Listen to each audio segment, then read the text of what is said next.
En la cena de Acción de Gracias, mi nuera dejó una tarjeta en la mesa. Viaje familiar. Limpiar la casa antes de volver. Incluso la niñera vino. Yo simplemente sonreí. Cuando volvieron y las llaves no funcionaban, mi nuera se desmayó. Me alegra que estés aquí. Sigue mi historia hasta el final y comenta desde qué ciudad la estás viendo para que pueda ver hasta dónde ha llegado. Nunca imaginé que me convertiría en un fantasma en mi propia vida, gracias a la única persona que debería haberme protegido. Escucha mi increíble historia, y si te conmueve, dale a me gusta, compártela y cuéntanos desde dónde la escuchas. La fatiga persistente de mi viaje de negocios a Berlín me carcomía. Una tos persistente, un dolor sordo en el pecho. Nada alarmante, pero suficiente para justificar una revisión rápida. Como Arthur Blackwood, presidente de Blackwood Industries, estaba acostumbrado a la eficiencia y la rapidez del servicio. Esta clínica, un establecimiento familiar que había frecuentado durante años, solía ser una máquina bien engrasada. Entré, maletín en mano, con la paciencia agotada, ansioso por terminar con esta formalidad y volver a mi trabajo. Arthur Blackwood, le dije a la recepcionista, una joven de ojos amables que reconocí, Susan Davis. Tengo cita para una revisión post-viaje. Susan sonrió cortésmente, sus dedos se deslizaron sobre el teclado. Luego, frunció el ceño. Volvió a escribir, y un ceño fruncido y confundido reemplazó su expresión inicial de agrado. Señor Blackwood, parece que hay un error en el sistema. Comenzó con voz vacilante, casi de disculpa. Suspiré, tamborileando con los dedos sobre el mostrador pulido. ¿Un error? ¿Qué clase de error, Susan? Te aseguro que mi cita fue confirmada. Levantó la vista, con los ojos abiertos y una emoción que no pude identificar. Una mezcla de sorpresa y curiosidad morbosa. Señor, según nuestros registros, usted está fallecido. Aquí consta que falleció el 10 de abril, hace 5 días. Por un momento, pensé que era una broma. Mi rostro permaneció impasible, pero en mi interior, una sensación de confusión se acentuó. ¿Fallecido? Repetí, con una risa seca y sin humor escapándose de mis labios. Susan, te aseguro que estoy muy vivo. ¿Quizás tu sistema me confunde con otro Arthur Blackwood? Ella negó con la cabeza lentamente, con la mirada fija. No, señor. El sistema tiene su nombre completo, su fecha de nacimiento, su dirección y un certificado de defunción archivado. Mis piernas, que un momento antes se sentían perfectamente firmes, ahora parecían traicionarme. Una ola de frío me invadió, e instintivamente extendí la mano, agarrándome al borde del mostrador para estabilizarme. Un certificado de defunción. No se trataba de un simple fallo administrativo. Era algo mucho más siniestro. El tono despreocupado de su voz al pronunciar las palabras «certificado de defunción» contrastaba con el horror que evocaban. ¿Un certificado de defunción? Conseguí decir con un susurro tenso. ¿Quién lo presentó? Susan tecleó rápidamente y luego levantó la vista. Su expresión era ahora una mezcla de lástima e incomodidad. Fue presentado por Liam Blackwood, señor, registrado como pariente más cercano. El nombre me impactó como un puñetazo. Liam, mi hijo. Mi hijo. El mundo pareció dar un vuelco. Mi propio hijo me había declarado muerto. La traición, aguda y gélida, atravesó mi incredulidad inicial. ¿Por qué? ¿Qué juego retorcido era este? Quiero verlo. Exigí, mi voz recuperando su tono de acero, aunque mis manos temblaban ligeramente. Imprimió una copia y me la entregó con un gesto vacilante. Recorrí el documento con la vista ligeramente nublada. Allí estaba, en blanco y negro. Arthur Blackwood. Fecha de fallecimiento, 10 de abril. Causa de la muerte, paro cardíaco. Lugar, Múnich. Mi firma, una falsificación torpe y evidente, destacaba como un pulgar dolorido. Había estado en Berlín, no en Múnich. La mentira meticulosa, su audacia, me provocó una oleada de pura rabia. De repente, el comportamiento reciente de Liam encajó con una claridad escalofriante. Sus llamadas excesivamente solícitas, sus sutiles preguntas sobre mi salud, mi testamento, los detalles exactos de mi itinerario de viaje por Europa. En aquel momento, Las había descartado como una nueva preocupación filial, quizás un toque de ansiedad. Ahora estaba claro. Estaba recopilando información. «No llames a la policía, Susan», dije en voz baja y firme. Parecía sorprendida, ya agarrando el teléfono. «Todavía no. Necesito entender esto. Por favor, por ahora. Mantén esto confidencial». Asintió, todavía con cara de desconcierto, y le di las gracias, aferrando el papel, con la absurda realidad de mi situación pesando sobre mí. El camino a casa fue un torbellino de pensamientos fragmentados y furia creciente. El certificado de defunción, arrugado en mi bolsillo, se sentía como un carbón encendido, quemándome la piel, un ácido que disolvía mi confianza y mi cordura. ¿Cómo pudo mi propio hijo hacer esto?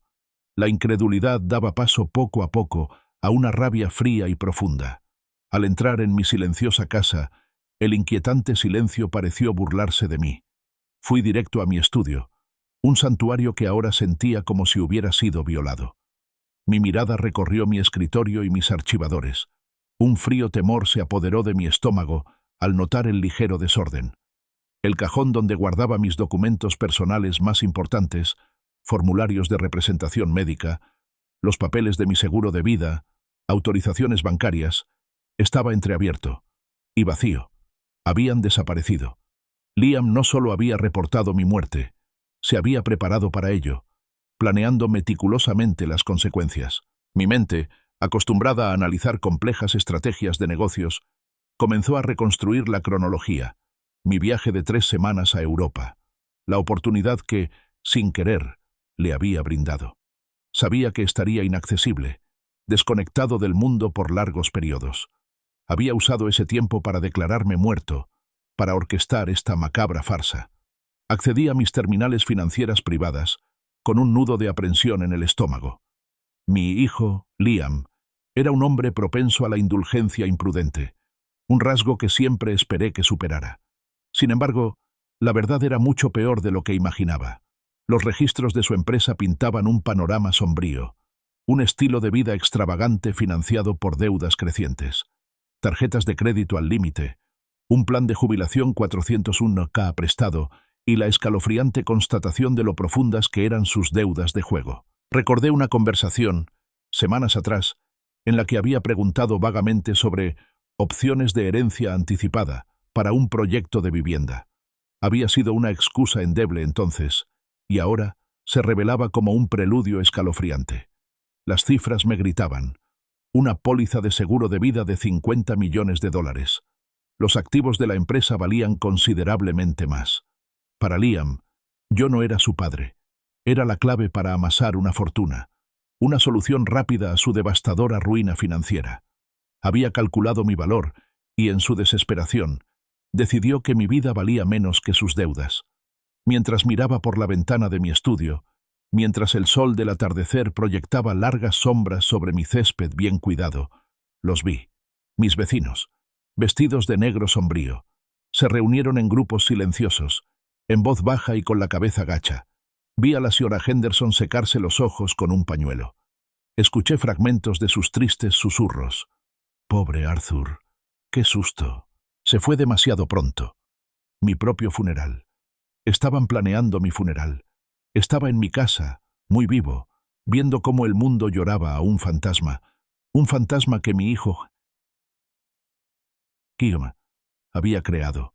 El golpe final y demoledor me aterró, dejándome frío y vacío. La luz de la mañana, normalmente una visión bienvenida, se sintió como una intrusión. Apenas había dormido, el certificado de defunción aún era una presencia fantasmal en mi mano. El peso de la traición de Liam, la audacia de su plan, me habían mantenido despierta, con la mente acelerada, analizando, planeando. De repente, un sollozo ahogado desde afuera de mi puerta rompió el silencio, seguido de otro sonido, más gutural. Caminé hacia la puerta, todavía en pijama de seda y bata, y la abrí. De pie en mi porche, vestidos de negro sombrío, estaban Martha y George Kelly, mis vecinos durante más de 20 años. Martha, con el rostro surcado por las lágrimas, levantó la vista con los ojos muy abiertos. George, por lo general tan estoico, parecía completamente devastado. Cuando sus miradas se posaron en mí, Martha dejó escapar un jadeo. Era un sonido agudo, casi inhumano. ¿Fantasma? ¡Dios mío, es un fantasma!, gritó, agarrándose el pecho. George, pálido, se tambaleó hacia atrás y se llevó la mano a la boca.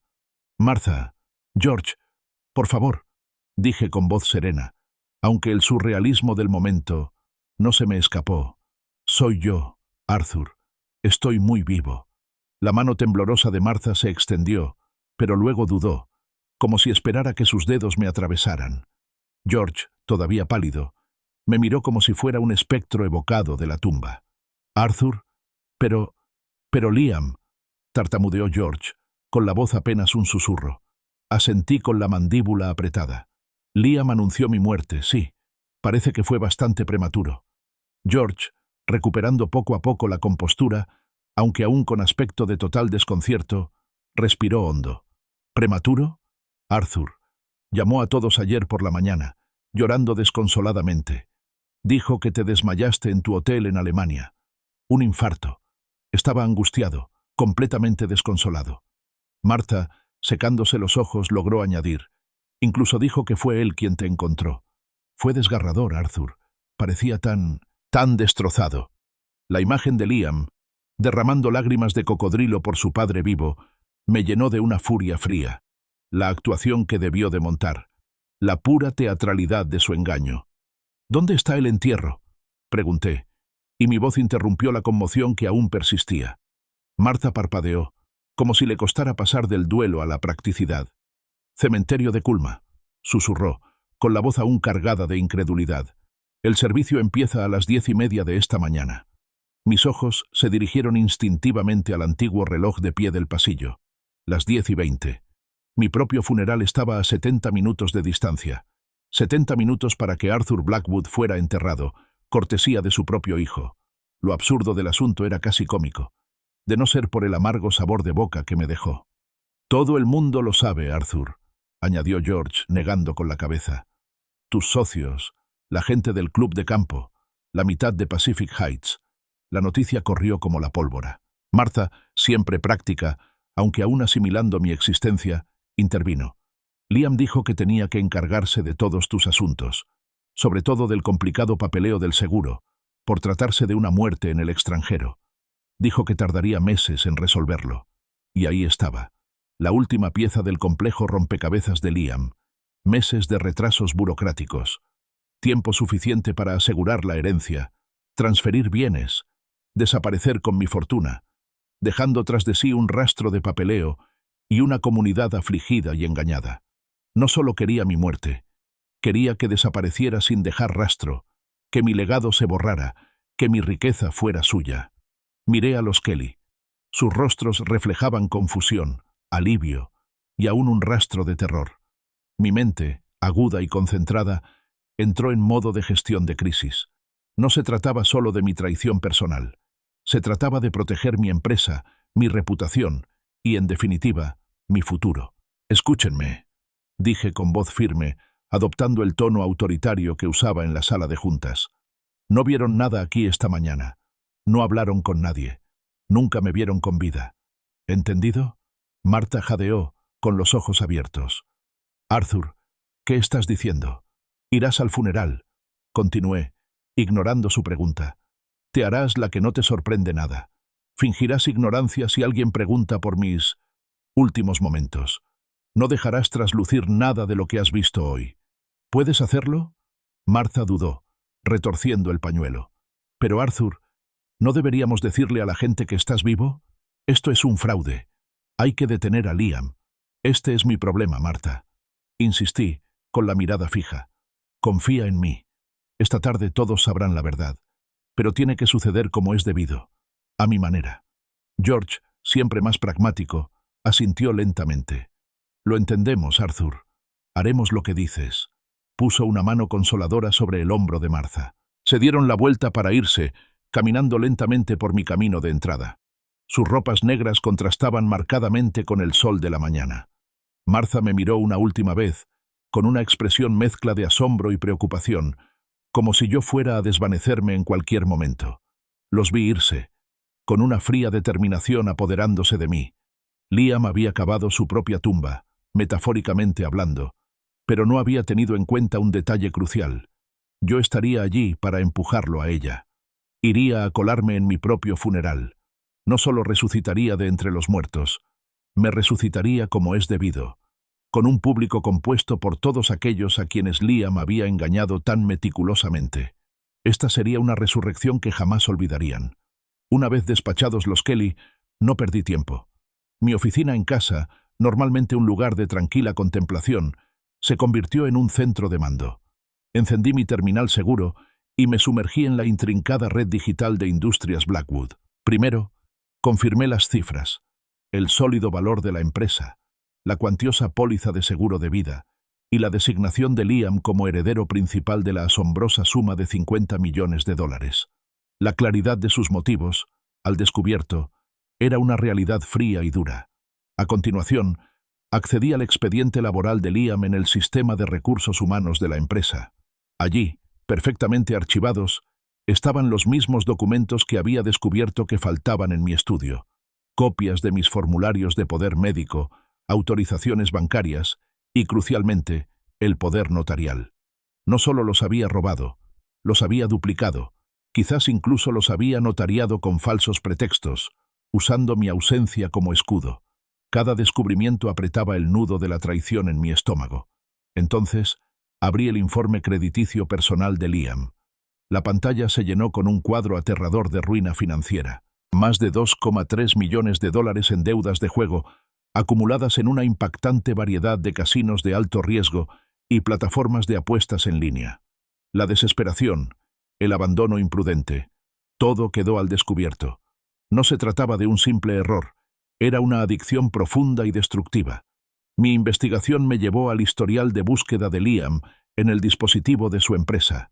Había investigado meticulosamente los procedimientos de los certificados de defunción, los plazos de sucesión y las reclamaciones por fallecimiento en el extranjero.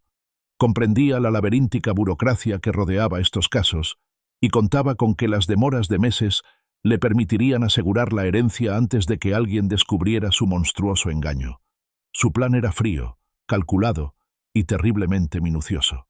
Finalmente, revisé sus extractos bancarios personales. Retiros masivos de efectivo, a menudo varias veces al día, seguidos de un saldo negativo constante. El panorama estaba completo. Liam no solo estaba endeudado, se estaba ahogando, desesperado por un salvavidas, y había decidido hundirme para salvarse. No había más tiempo para analizar. El tiempo corría. Agarré las llaves del coche, con el pesado metal frío en la mano. Era hora de hacer una entrada que dejara a Lázaro en ridículo. Me senté al volante de mi Mercedes clase S plateado. El familiar zumbido del motor me consoló un poco en medio del caos. Mientras me dirigía al cementerio de Culma, un lugar que solo había visitado para otros, hice la llamada. «Robert Sterling, por favor», dije al contestador. Mi voz sonaba tranquila, casi desconcertante, dadas las circunstancias. Momentos después, la voz de Robert, aguda y profesional, se escuchó por el altavoz. «Arthur, Dios mío, Arthur, ¿de verdad eres tú? Pero creí que Liam llamó ayer diciendo que habías muerto en Alemania, de un infarto». Su sorpresa era palpable, prueba de la convincente actuación de Liam. «Liam dijo muchas cosas, Robert», respondí, con la mirada fija en el camino. «Todas son mentiras. Estoy muy vivo, como puedes oír, y mi hijo ha cometido un fraude a una escala espectacular». Un silencio atónito se apoderó de la línea por un instante. Entonces, Robert, un abogado experimentado con décadas de experiencia, recuperó rápidamente la compostura profesional, aunque percibí el desconcierto subyacente en su tono. Vi el expediente del certificado de defunción, Arthur. Llegó ayer por la tarde. Admito que la firma parecía un poco rara. Quería hacer un seguimiento. La firma fue falsificada, Robert. Al igual que los formularios de poder médico, las autorizaciones bancarias y mi poder notarial. Expliqué con un nudo en la lengua. Robó los originales de mi estudio mientras estaba en Europa. ¿Su motivo? Una asombrosa deuda de juego de $2,3 millones. Planeaba declararme muerta, acceder a mi seguro de vida y a los activos de la empresa a través de los documentos falsificados, y desaparecer antes de que nadie supiera la verdad. Robert silbó levemente. «Cielos, Arthur. Esto es inaudito». «En efecto, por eso necesito que actúes de inmediato», ordené, dominado por mi perspicacia empresarial. «Quiero que se presenten cargos urgentes por fraude. Inmediatamente. Una demanda civil, una denuncia penal, lo que sea necesario para impedirle acceder a los fondos de la herencia. Congelen todas las cuentas que tenga vinculadas a Blackwood Industries y presenten una orden judicial contra cualquier intento de liquidar los activos de la empresa». «Entendido», dijo Robert, con voz nítida y eficiente, olvidando por un momento la sorpresa. «Empezaré a redactar la documentación de inmediato. Y pensar que Liam lleva meses preguntando por tu planificación patrimonial. Incluso discutió algunos detalles con nuestros asociados junior. Manejó nuestra firma como un violín. La amargura en su tono era evidente. Al acercarme a las puertas del cementerio, una larga fila de coches se extendía frente a mí, serpenteando por el sinuoso camino. Docenas de vehículos, muchos de ellos familiares, aparcados desordenadamente en los arcenes. Mi cortejo fúnebre, creando un atasco. La ironía era casi insoportable. Me hice a un lado, aparcando mi Mercedes discretamente a poca distancia de la entrada principal. Quería entrar, hacer una aparición. «Robert», dije al teléfono, con la mirada fija en la capilla de piedra a lo lejos. «Presenta tu documentación. Yo me encargo de la dramática revelación». «Arthur, ¿estás seguro de esto?», preguntó Robert con un tono de preocupación en su voz. «Nunca estuve más seguro», respondí, con una sonrisa sombría en los labios. «Adiós, Robert». Colgué y guardé el teléfono en el bolsillo. Mi corazón, que momentos antes había sentido un dolor sordo, ahora latía con una extraña mezcla de anticipación y furia justificada. Era hora de que Arthur Blackwood se levantara de la tumba.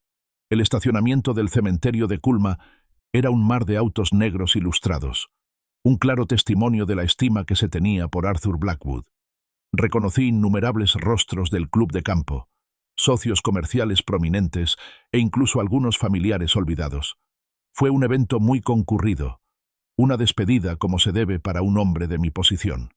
Bien, Liam había conseguido una audiencia considerable para mi regreso.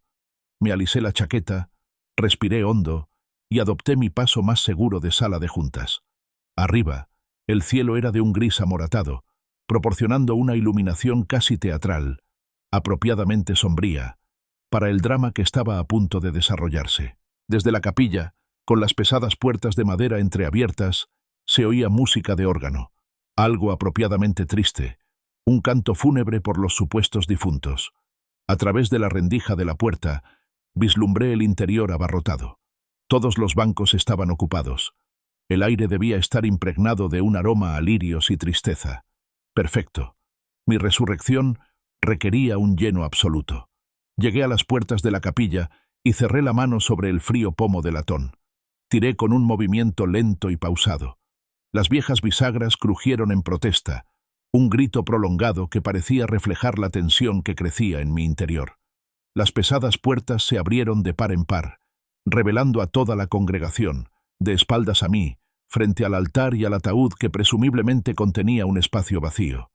La música del órgano, a media nota de su solemne lamento, cesó abruptamente. El repentino silencio fue ensordecedor, un vacío en el que comenzaron a filtrarse los primeros susurros de confusión. Las cabezas se giraron, primero unas pocas, luego una ola colectiva, mientras los rostros, inicialmente inquisitivos, se transformaban en expresiones de absoluta incredulidad.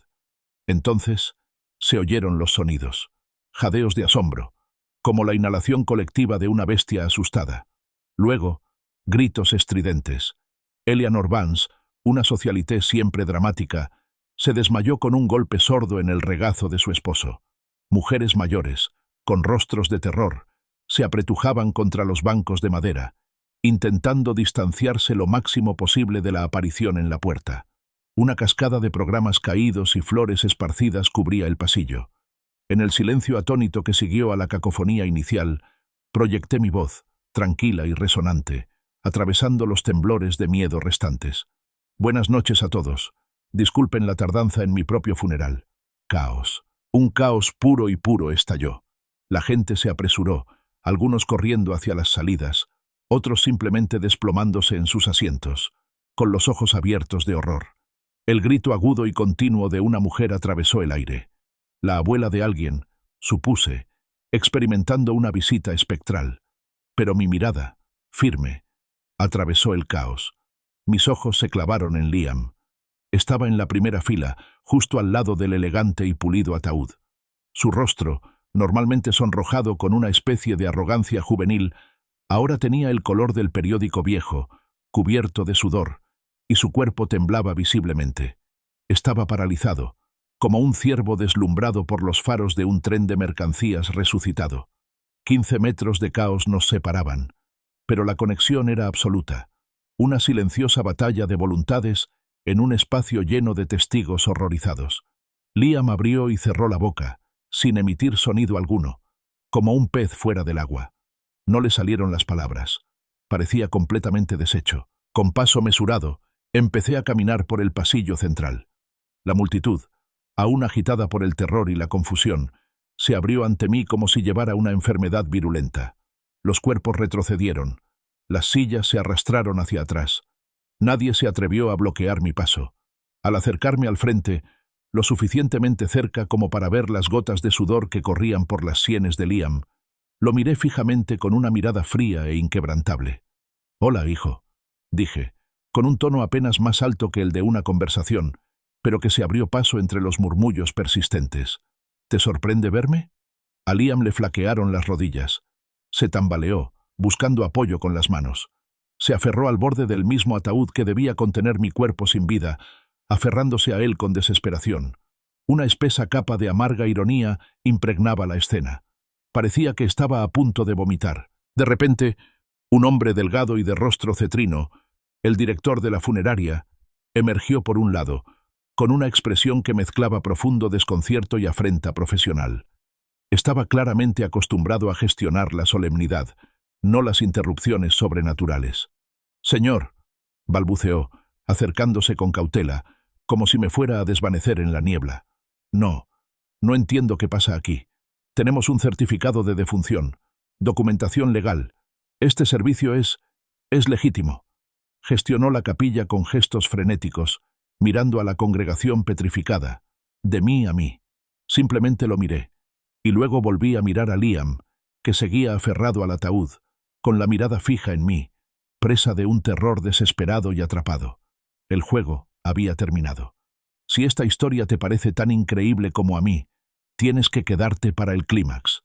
Esto es solo el principio de cómo enfrenté la traición definitiva. No olvides darle a me gusta, compartir esto con alguien que necesite una buena dosis de drama y suscribirte para no perderte el final.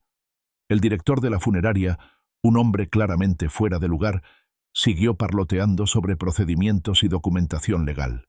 Lo interrumpí, con voz cortante y decidida, silenciándolo al instante. «No tiene documentación legal, señor. Tiene fraude, documentos falsificados. Tiene un hijo tan desesperado por la herencia que decidió matar a su padre en papel». Mis ojos no se apartaron de los de Liam.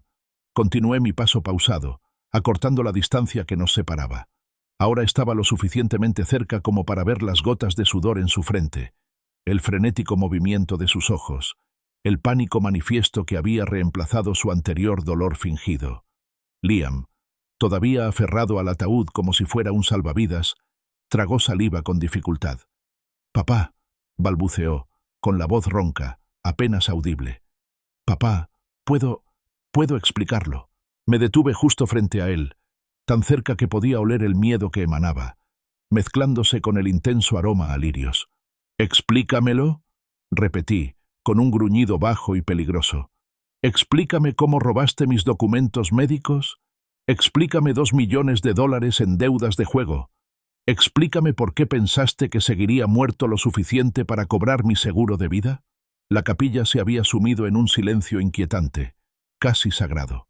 Todas las miradas en la sala estaban fijas en nosotros, en el crudo drama familiar que se desarrollaba junto al ataúd vacío, un escenario macabro para la velación de mi hijo, las flores esparcidas, los programas volcados. Todo quedó olvidado en medio de la conmoción.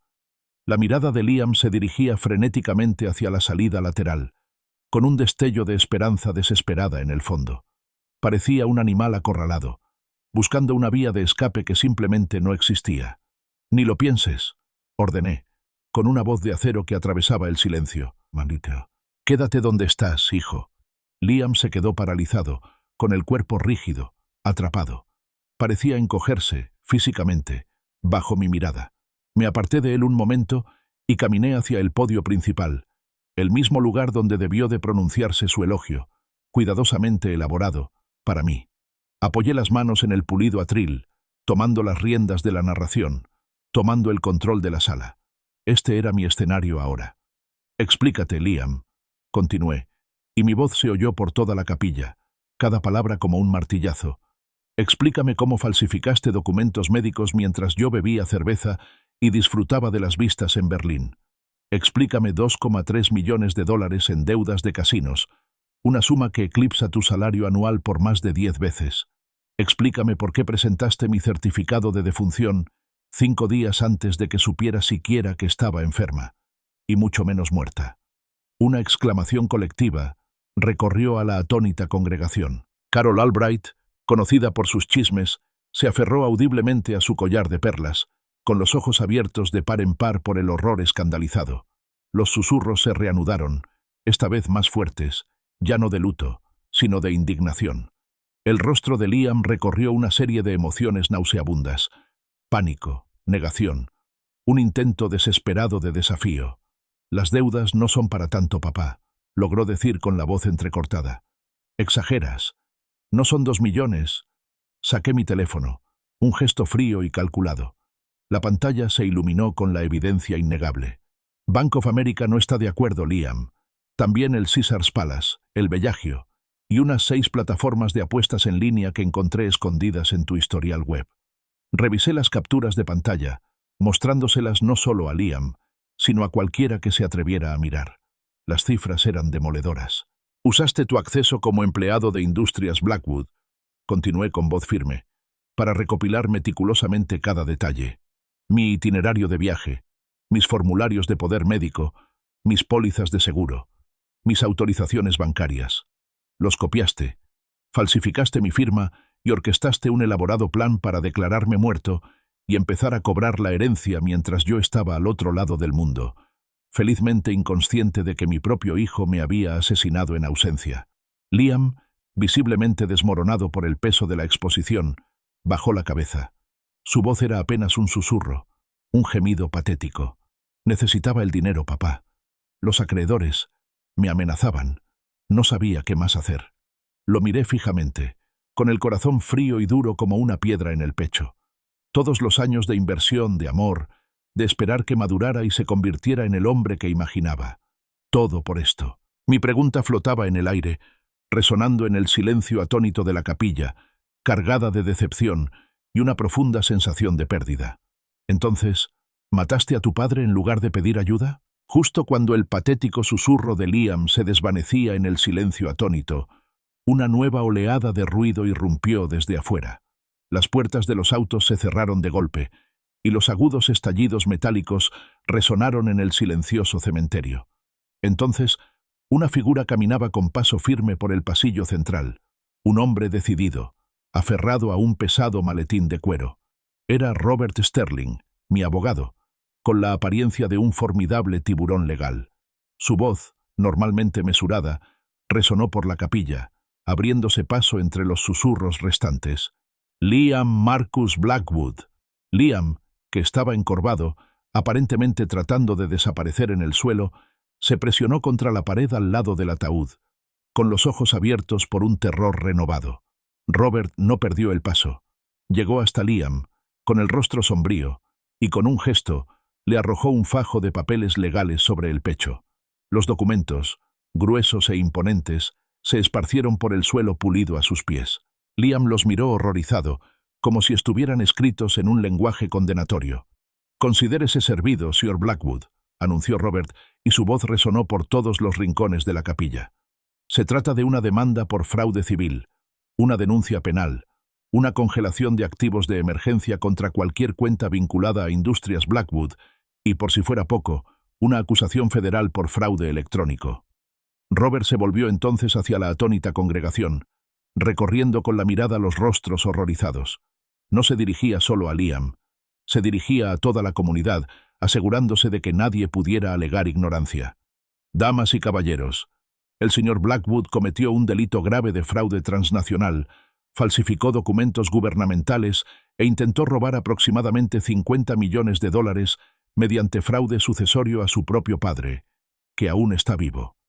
Una exclamación colectiva, más fuerte y sostenida que ninguna anterior, llenó el aire. $50 millones. La magnitud del engaño se cernió sobre la multitud como un pesado sudario. Justo entonces, un destello cegador iluminó las vidrieras. Afuera, más allá de la santidad de la capilla, habían aparecido varias furgonetas de noticias con enormes antenas parabólicas. Su presencia era una confirmación silenciosa e innegable del escándalo en desarrollo. Liam, con el rostro convertido en una máscara de desesperación absoluta, pareció recuperar la voz de repente, un chillido agudo e histérico. ¿Cómo se enteraron los medios?», jadeó mirándonos frenéticamente a mí y a Robert. Robert le dedicó una sonrisa tenue, casi cruel. «Quizás haya contactado con algunos amigos periodistas, señor Blackwood. Creo que esta historia les parecerá convincente».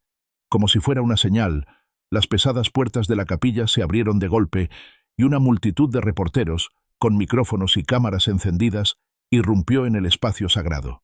A la cabeza estaba Jessica Hayes, una reportera de rostro afilado de Channel 7 News, conocida por su afán por conseguir noticias. Se abrió paso entre la multitud, con el micrófono extendido hacia mí.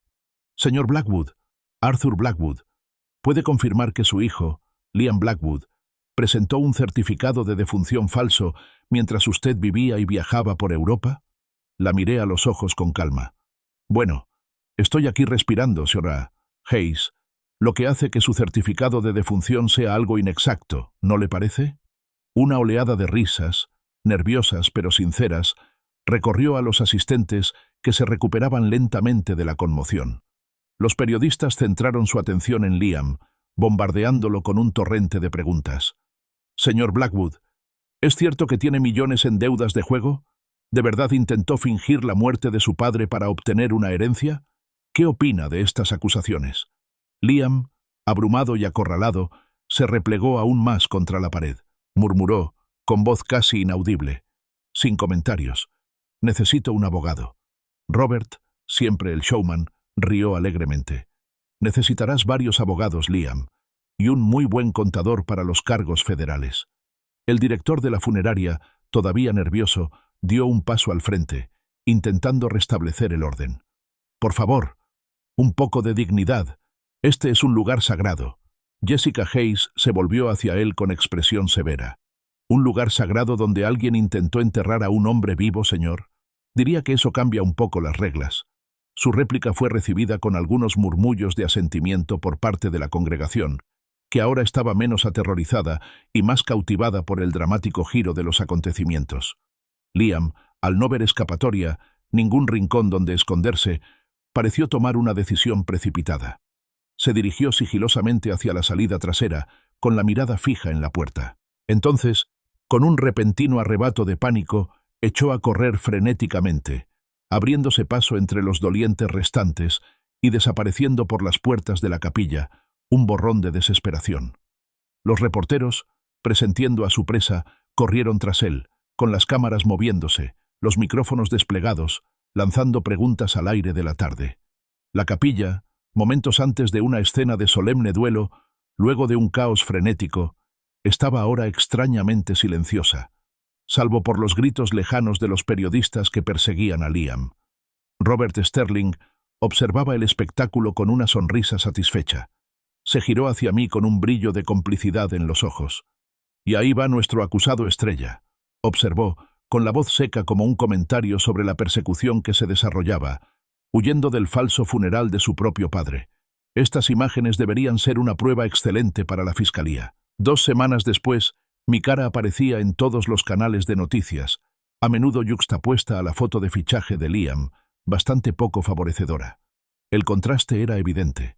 Mi retrato, seguro de mí mismo y acostumbrado a los focos, junto a su foto policial, pálida y con los ojos muy abiertos, un símbolo de desesperación absoluta. Mi teléfono vibraba casi constantemente. Un torrente incesante de solicitudes de entrevistas de CNN, Fox Business, Bloomberg. Todos querían un poco del hombre que literalmente había resucitado de la tumba. El aroma a café recién hecho inundó mi estudio cuando Robert Sterling, mi siempre eficiente abogado, entró. Dejó una taza en mi escritorio y se acomodó en el sillón frente a mí. «Buenos días, Arthur. Buenas noticias sobre los activos. La jueza Helen Wong firmó la congelación de emergencia esta mañana. Liam no puede tocar ni un céntimo de los fondos de la empresa ni de ninguna herencia. Ni siquiera sus cuentas personales están a salvo». Asentí, sintiéndome invadida por una profunda satisfacción. «Excelente. Su estrategia mediática parece estar yendo mal, ¿no te parece?» Robert rió entre dientes, negando con la cabeza. Decir que estaba mal es quedarse corto. Su agencia de relaciones públicas lo despidió después de esa desastrosa entrevista en las noticias locales. Intentó decir que eras un mentalmente inestable, un anciano delirante con una imaginación desbordante. Luego mostraron las imágenes de él aferrado al ataúd, saliendo corriendo de la iglesia. No es precisamente una defensa sólida, ¿verdad? Me permití una pequeña sonrisa sin alegría. Mantener la compostura corporativa durante esta extraña experiencia se había vuelto algo natural. Había visto las posteriores apariciones de Liam en los medios, cada vez más frenéticas, más desesperadas y más claras indicativas de su culpa. El público no se tragaba sus excusas endebles, pero el tema de las apuestas lo mató por completo, observé, tomando un sorbo de café. La estafa del padre muerto es tendencia en Twitter, y hay innumerables videos de TikTok recreando la escena del funeral. Internet, en su infinita sabiduría, lo ha convertido en un paria. Robert se inclinó hacia adelante, con expresión más seria. Lo que me lleva a esto. El abogado defensor penal de Liam, Mark Thompson, llamó esta mañana. Quiere negociar un acuerdo de culpabilidad. Arqueé ligeramente las cejas. ¿Ya? Eso fue más rápido de lo que esperaba. Las pruebas son abrumadoras, Arthur, explicó Robert. Entre tu meticulosa documentación, las firmas falsificadas, los registros financieros y su propio comportamiento de pánico en el funeral, que, debo añadir, creó una prueba visual perfecta de su conciencia de culpa. No tiene argumentos sólidos. Mark lo sabe. No hay jurado en el mundo que no lo condenaría. Como para enfatizar las palabras de Robert, mi portátil sonó. Una notificación por correo electrónico. Miré la pantalla. Era de un agente de Hollywood con el asunto. Consulta sobre derechos cinematográficos. La historia de Blackwood. Debajo, como interesados, figuraban 3 importantes productoras. Una extraña y casi inquietante ironía me invadió. La traición definitiva de Liam, su desesperado intento de lucrarse con mi muerte, podría acabar haciéndome ganar más dinero con contratos cinematográficos del que jamás hubiera imaginado robar. Sobre ese tema, continuó Robert, ajeno a mi reflexión, Jessica Hayes, del Canal 7, quiere una entrevista de seguimiento. Cree que el interés público sigue siendo muy fuerte, sobre todo con el juicio a la vuelta de la esquina. ¿Te sorprende?, pregunté, señalando vagamente la computadora portátil que vibraba. Robert sonrió. Para nada. Tu historia lo tiene todo, Arthur. Un empresario exitoso, una profunda traición familiar, un drama legal de alto riesgo y un protagonista que literalmente resucitó de entre los muertos para enfrentarse a su acusador. Es una mina de oro para los medios. Miró su reloj. Ya se han confirmado las fechas del juicio. 5 de mayo. Faltan 3 semanas. Hizo una pausa y luego leyó la oferta de declaración de culpabilidad del abogado de Liam. La primera oferta de Thompson, 15 años de prisión federal, la restitución total de todos los fondos obtenidos ilegalmente y la pérdida permanente y legalmente vinculante de todos los derechos de herencia, sin libertad condicional durante al menos 10 años. 15 años. La cifra flotaba en el aire, pesada y sombría. Era una sentencia considerable, una consecuencia que le cambió la vida por sus actos. Mi mirada se desvió hacia la pantalla del televisor en un rincón del estudio. Estaban transmitiendo un noticiero local con una entrevista con Carol Albright, aún con los ojos cerrados, relatando su experiencia cercana a la muerte en mi funeral. Su dramático relato fue, como mínimo, entretenido. Me volví hacia Robert, tomando una decisión. Déjalo sudar hasta el juicio, Robert. Déjalo en esa celda federal y que piense en lo que ha hecho. Si quería un perdón fácil, no debería haber intentado enterrar vivo a su padre. Habían pasado 3 semanas desde el dramático enfrentamiento en la capilla. Ahora, vestido con mi habitual traje azul marino, pasaba por los detectores de metales del Tribunal Superior de San Francisco. La entrada era una vorágine de cámaras y reporteros gritando. Un desafío que sorteé con soltura, una calma en medio de la tormenta mediática. La sala 4 ya bullía. Robert Sterling estaba sentado a mi lado, revisando meticulosamente sus notas, con una expresión de expectación contenida. Al otro lado del pasillo, Liam se desplomaba en su silla, una sombra de lo que era. Su postura arrogante había sido reemplazada por una de derrota. Su abogado defensor, Mark Thompson, parecía cansado, como un hombre que libraba una batalla perdida. La sala quedó en silencio cuando la jueza Helen Wong, conocida por su agudo intelecto y su seriedad, entró y ocupó su lugar en el estrado. La fiscal de distrito Sarah Jenkins se levantó, con voz clara y resonante, abriendo el procedimiento. Señoría, damas y caballeros del jurado, este caso trata sobre la avaricia, la traición y hasta dónde llegaría un hombre para robar 50 millones de dólares. Se paseaba ante el jurado con la mirada fija. El señor Arthur Blackwood se encuentra hoy ante ustedes, muy vivo, no porque su hijo, Liam Blackwood, cambiara de opinión, sino porque su plan fracasó, porque la víctima se negó a seguir muerta. Sus palabras quedaron suspendidas en el aire, un poderoso testimonio de la naturaleza surrealista de los cargos. Robert se puso de pie, haciéndose eco del sentimiento. Mi cliente, el señor Arthur Blackwood, exige no solo justicia por el atroz acto cometido en su contra, sino también la pérdida total de todos los derechos sucesorios de Liam Blackwood y la restitución completa de los daños sufridos. La defensa de Mark Thompson fue, como era de esperar, desesperada. Presentó a Liam como una víctima de las circunstancias, afirmando que su cliente realmente creía que su padre había muerto, debido a una combinación de estrés pospandémico, problemas de comunicación familiar y una serie de desafortunadas coincidencias. Era una narrativa endeble, fácil de desmontar. Subí al estrado con voz firme y serena. Con calma, relaté mi viaje de negocios a Berlín, la conmoción de ser declarado muerto en la clínica y el escalofriante descubrimiento del certificado de defunción falso. Estaba muy vivo, señoría, dije, mirando al jurado a los ojos, mientras mi hijo me enterraba. Durante el contrainterrogatorio, Thompson intentó retratar una relación padre-hijo tensa, sugiriendo que era difícil contactar conmigo y propenso a desapariciones repentinas. Refuté sus afirmaciones con precisión. Estaba publicando fotos de restaurantes alemanes en Instagram mientras él tramitaba mi certificado de defunción. Dije con voz desprovista de emoción. La única confusión que existía era que creía que no lo atraparían. La sala del tribunal rió entre dientes, una oleada de silenciosa diversión.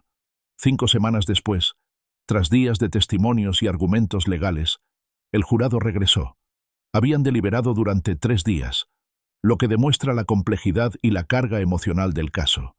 El presidente del jurado se puso de pie, con voz clara, y pronunció el veredicto. Por el cargo de presentar documentos gubernamentales falsos, declaramos culpable al acusado, Liam Marcus Blackwood. Un jadeo recorrió la sala del tribunal. Por el cargo de fraude electrónico, encontramos al acusado culpable. Otro jadeo más profundo. Por el cargo de intento de fraude sucesorio, declaramos al acusado culpable. Además, el jurado recomienda la pérdida total de todos los derechos sucesorios. Robert me apretó el hombro con una expresión de profundo alivio en el rostro. Se acabó, Arthur, susurró con una sonrisa triunfal. Victoria total. Miré a Liam, cuyo rostro se había quedado completamente inexpresivo. Victoria parecía una palabra demasiado fuerte para un resultado tan desgarrador. Justicia. Robert, lo corregí con suavidad. Victoria, no. Liam se levantó para la sentencia, temblando. La jueza Helen Wong lo miró fijamente. Liam Marcus Blackwood, el tribunal lo declara culpable de todos los cargos. Dada la gravedad de sus acciones, la premeditación y la inmensa angustia causada a su padre y a la comunidad, lo condeno a 3 años de libertad condicional supervisada, una multa de $500.000, 1.000 horas de servicio comunitario y la pérdida total y permanente de todos sus derechos sucesorios, por un total de aproximadamente $50 millones. Su voz se endureció al añadir: además, se te prohíbe permanentemente cualquier participación en los negocios o bienes de tu padre, ahora o en el futuro. No tendrás contacto con tu padre a menos que él lo solicite. Afuera del juzgado se reanudó el frenesí mediático. Jessica Hayes, como siempre, estaba al frente. Señor Blackwood, ¿cuál es su reacción ante la sentencia de su hijo? Miré directamente a la cámara con expresión serena. No me complace la condena de mi hijo, señora Hayes. Es una tragedia para nuestra familia. Sin embargo, estoy satisfecha de que se haya hecho justicia. Nadie, independientemente de sus vínculos familiares, debería intentar lucrarse con un fraude tan atroz. Más tarde esa noche, de vuelta en mi tranquilo estudio, con el aroma a café recién hecho reemplazado por el intenso aroma de un whisky escocés de Malta, finalicé los contratos. Los derechos cinematográficos de mi increíble historia se vendieron oficialmente a Sofía Rossi, de Pacific Pictures, por la friolera de $2 millones. Y Howell Tech, la empresa a la que le había dedicado toda mi vida, iba a ser adquirida por la considerable suma de $100 millones. Los capítulos de esa vida, los intensos negocios, la ambición despiadada, la traición devastadora, se estaban cerrando. Contemplé el crepúsculo que descendía sobre mi propiedad, la tranquila extensión de mi vida por delante. Una jubilación tranquila, buena pesca, nada de casinos. Había enfrentado mi propia muerte y había salido fortalecido, habiéndome ganado el derecho a escribir mi propio final, tal como yo lo considerara oportuno.